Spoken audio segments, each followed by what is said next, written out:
Tenth science का topic ये chapter होता है आनुवांशिकता। इसको मैं पूरा डिटेल में समझाऊंगा आपको। इसमें कितने सारे इंपॉर्टेंट क्वेश्चन हैं, क्या क्या इसके अंदर टॉपिक दे रखे हैं, 0 to हाई लेवल तक मैं सारे टॉपिक आपको समझा दूंगा। टेंथ का पूरा चैप्टर आपका क्लियर हो जाएगा। आनुवांशिकता मैं आपको बता देता हूँ। आनुवांशिकता बोर्ड में कितने नंबर का पूछा जाता है ये 4 नंबर का है। मतलब एमपी बोर्ड में इसमें से 2 नंबर का एक क्वेश्चन आएगा और 2 ऑब्जेक्टिव आएंगे। तो पहला क्वेश्चन देखते हैं अपन। आनुवांशिकता क्या है, आनुवांशिक लक्षण कैसे कहते हैं। तो लक्षणों का एक पीढ़ी से दूसरी पीढ़ी तक पहुंचना ही आनुवांशिकता कहलाती है तथा जो लक्षण पीढ़ी दर पीढ़ी स्थानांतरित होते हैं आनुवांशिक लक्षण कहलाते हैं। मतलब लक्षणों जो आनुवांशिक लक्षण जो रहते हैं एक पीढ़ी से दूसरी पीढ़ी में जो ट्रांसफ़र हो जाते हैं उनको आनुवांशिकता कहलाता है। और जो लक्षण एक पीढ़ी से दूसरी पीढ़ी पर स्थानांतरित हो जाते हैं उनको आनुवांशिक लक्षण कहते हैं। आनुवांशिकी से आप क्या समझते हैं। सेकंड नंबर का क्वेश्चन है कि आनुवांशिकी क्या होती है। तो विज्ञान की वह शाखा जिसमें आनुवांशिक लक्षणों से संबंधित संपूर्ण अध्ययन किया जाता है आनुवांशिकी कहलाती है।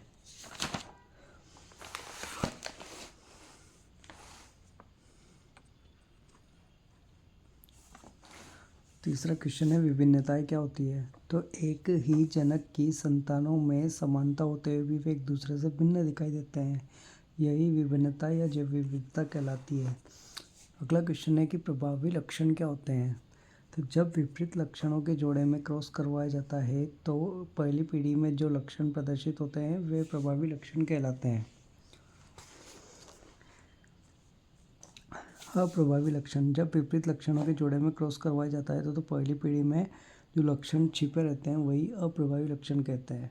मतलब जब विपरीत लक्षणों के जोड़े में आप क्रॉस करवाओगे तो पहली पीढ़ी में जो लक्षण आपको दिखेंगे वो तो प्रभावी लक्षण है, और जो लक्षण प्रथम पीढ़ी में छिप जाते हैं उनको अप्रभावी लक्षण कहते हैं।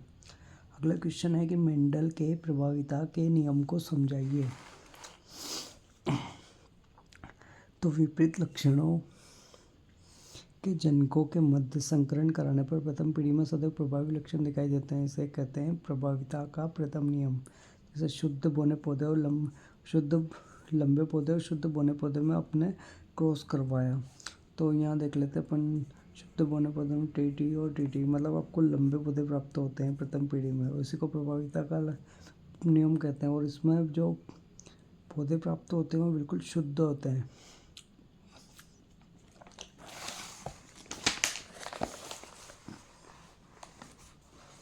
अगला क्वेश्चन है कि मनुष्य में लिंग निर्धारण की प्रक्रिया को समझाइए।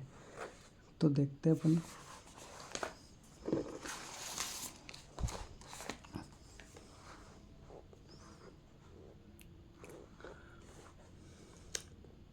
प्रत्येक मनुष्य में 23 जोड़ी गुणसूत्र पाए जाते हैं, जिसमें से 22 जोड़ी गुणसूत्र नर एवं मादा में एक समान होते हैं, लेकिन 23वां जोड़ा मादा में XX लेकिन नर में XY होता है। यही लिंग निर्धारण के लिए महत्वपूर्ण भूमिका निभाते हैं, इसलिए इसे लिंग गुणसूत्र कहते हैं। मतलब कहने का मतलब ये है कि मनुष्य में 23 जोड़ी गुणसूत्र यानी कि 46 गुणसूत्र पाए जाते हैं, और उसमें से 22 जोड़ी यानी कि 44 गुणसूत्र तो नर और मादा में एक समान होते हैं, लेकिन 23वें नंबर का जो जोड़ा होता है वह लिंग निर्धारण का होता है। वह डिसाइड करता है कि लड़का है या लड़की है। तो 23वां जोड़ा जो होता है नर में वो होता है XY और मादा में होता है XX। ठीक है, अब बताते हैं अपन कि किस प्रकार क्या होता है। यहाँ देखो,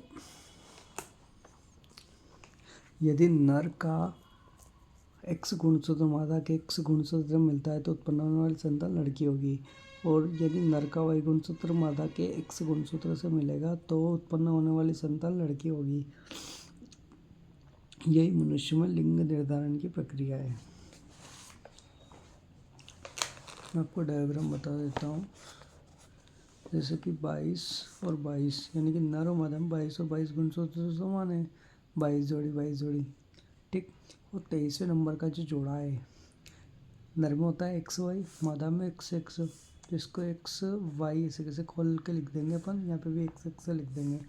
ये X नर का मादा के X से मिलेगा तो उत्पन्न होने वाली संतान लड़की होगी, और ये जो X है इस X से मिलता है तो लड़की हो जाती है।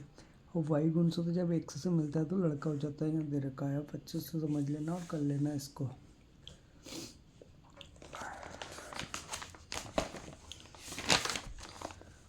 अगला क्वेश्चन दे रखा है,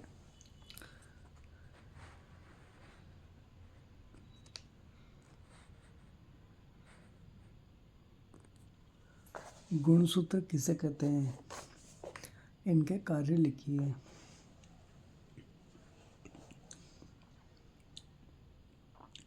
तो जीन का वहन करने वाली वे इकाइयाँ जो आनुवंशिक लक्षणों को एक पीढ़ी से दूसरी पीढ़ी में ले जाते हैं वो गुणसूत्र कहलाते हैं। मतलब जीन क्या होता है, गुणसूत्र की सबसे छोटी इकाई जीन होती है। तो जीनों का वहन करने वाली वे इकाइयाँ जो आनुवंशिक लक्षणों को एक पीढ़ी से दूसरी पीढ़ी में ले जाते हैं गुणसूत्र कहलाते हैं। कार्य देख लेते हैं इनके कि आनुवंशिक सूचना को एक पीढ़ी से दूसरी पीढ़ी में स्थानांतरित करते हैं। ये जीवों में उत्परिवर्तन, विकास एवं विभिन्नता उत्पन्न करते हैं। ये जीवों की जैव क्रियाओं को नियंत्रित करते हैं और लिंग गुणसूत्र जीवों में लिंग का निर्धारण करते हैं। अगला क्वेश्चन है कि मेंडल ने अपने प्रयोग के लिए मटर के पौधे का चयन क्यों किया। कोई दो कारण लिखिए। तो मेंडल ने अपने प्रयोग में मटर के पौधों का प्रयोग इसलिए किया क्योंकि मटर के पौधों को आसानी से कहीं भी उगाया जा सकता है। मटर का पौधा एक वर्षीय होता है तथा इसका जीवन काल बहुत छोटा होता है। यह द्विलिंगी होता है। इसमें कई विपरीत लक्षण होते हैं। इसमें पर परागण के द्वारा आसानी से संकरण कराया जा सकता है।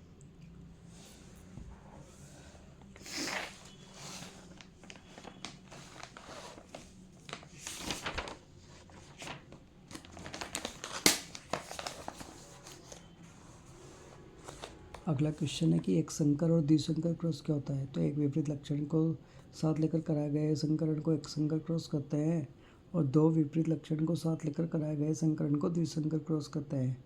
मनुष्य में गुणसूत्रों की संख्या कितनी होती है, महिला एवं पुरुष के गुणसूत्रों में अंतर है। तो मनुष्य में गुणसूत्र की संख्या 23 जोड़ी होती है और महिला एवं पुरुष में 22 जोड़ी गुणसूत्र तो एक समान होता है, लेकिन 23वां जोड़ा लिंग गुणसूत्र का होता है, जो महिला में XX और पुरुष में XY होता है।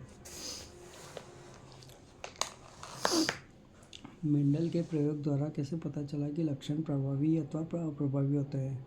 तो मेंडल ने अपने प्रयोग में दो भिन्न गुण वाले मटर के पौधों में संकरण कराया, जैसे लंबे पौधे और बौने पौधे।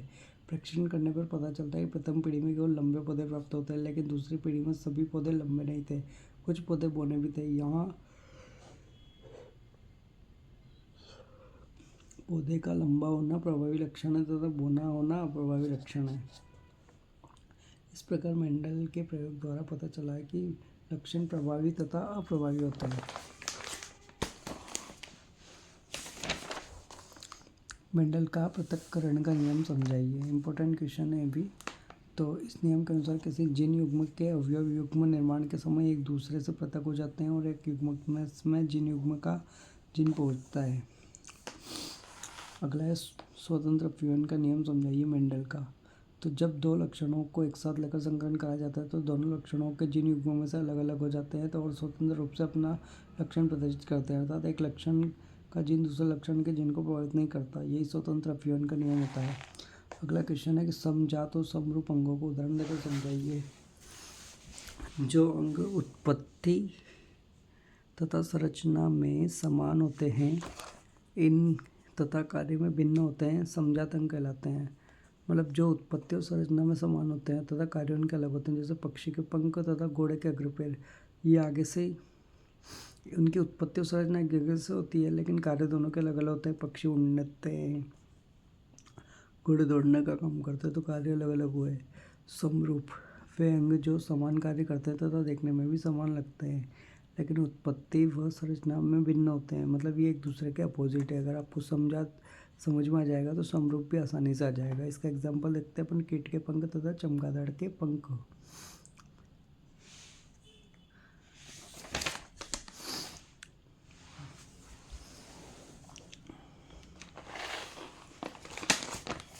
एक और क्वेश्चन बचा है इसमें से कि जीवाश्म क्या होते हैं और वे जैव विकास प्रक्रम के विषय में क्या दर्शाता है। तो जब कोई जीव मरता है तो उसके शरीर का कुछ भाग सरलता से अपघटित हो जाता है, जबकि कुछ भाग अपघटन होने में बहुत समय लगता है। यदि कोई अन्य अपघटित भाग या मिट्टी या तो चट्टानों में दब जाते हैं तो वे सुरक्षित हो जाते हैं और चट्टानों के बीच अपनी छाप छोड़ जाते हैं, जिसे जीवाश्म कहते हैं।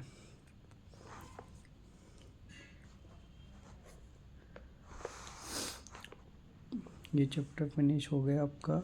इसे देख लेना अच्छे से और समझ लेना, पढ़ लेना, ये पूरा क्लियर हो जाएगा 10th बोर्ड।